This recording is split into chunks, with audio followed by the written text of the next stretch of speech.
Reels वाली बहू। प्रज्ञा को रील्स बनाने का बड़ा ही क्रेज है और वो दिन भर रील्स बनाती रहती है। खाते पीते घूमते फिरते घर में कॉलेज में रील्स बनाने के कारण प्रज्ञा पूरे कॉलेज में हाईलाइटेड है। जहां उसकी रील्स सभी को पसंद आते हैं, वहीं मनीषा चिंता में डूबी रहती है। एक रोज जब खाते हुए प्रज्ञा रील्स बना रही होती है, तब मनीषा कहती है, एक मिनट भी चैन नहीं है इस लड़की को।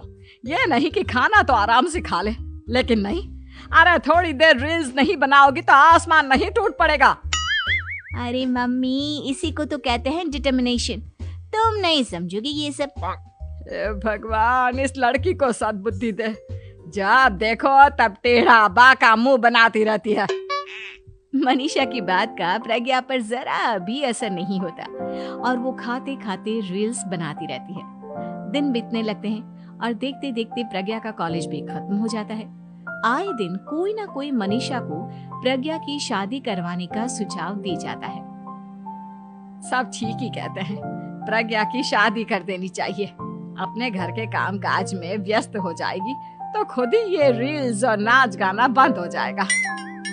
मनीषा और प्रेम प्रज्ञा के लिए एक अच्छा लड़का ढूंढने लगते हैं और तभी विकी का रिश्ता प्रज्ञा के लिए आता है, जिसने प्रज्ञा को उसकी रील्स देखकर पसंद कर लिया था। अगले दिन विकी अपने माता पिता के साथ प्रज्ञा के घर पहुंच जाता है और प्रज्ञा साड़ी पहने हाथों में चाय की ट्रे लिए उनके सामने आती है। जब विकी को पसंद है तो हमें भी बहू पसंद है। बहन जी, आप बारात की तैयारी कीजिए। एक बार लड़का लड़की अकेले में बात कर ले तो अच्छा रहेगा। हाँ हाँ, क्यों नहीं। मनीषा विकी को प्रज्ञा के कमरे में भेजती है, जहाँ प्रज्ञा पहले से ही रील्स बना रही होती है। तभी विकी कहता है, आ गए आपके साजन जी। हमारे साथ ये रील्स कंप्लीट करती तो और भी अच्छा रहता। अच्छा जी, अब आ ही गए हैं तो बना ही लेती हूँ आपके साथ। दोनों मिलकर रील्स बनाते हैं। जब वी मीट और तुरंत पोस्ट भी कर देते हैं। फिर विकी कहता है, जब आप साड़ी में चाय लेकर आए तब मुझे लगा कि कहीं मैं गलत घर में तो नहीं आ गया। अब सही है। दोनों की शादी पक्की हो जाती है और शादी के दिन भी प्रज्ञा रील्स बनाने से चूकती नहीं। यहाँ तक कि बारात के समय भी नाचते हुए रील्स बनाती है। सभी लोग प्रज्ञा की तारीफ के पुल बांध देते हैं और प्रज्ञा नाचती गाती अपने ससुराल चली जाती है। सब कुछ अच्छा चल रहा होता है। प्रज्ञा यहाँ भी दिन भर हर चीज की रील्स बनाती रहती है। लेकिन कुछ दिनों के बाद जब सुनीता कहती है, बहू, ये रील्स के साथ साथ कुछ काम भी कर लिया करो।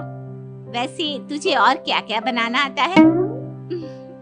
मम्मी जी, वैसे तो सब कहते हैं कि मैं सब कुछ अच्छा बनाती हूँ, लेकिन मुझे लगता है कि मैं मैगी अच्छा बना लेती हूँ।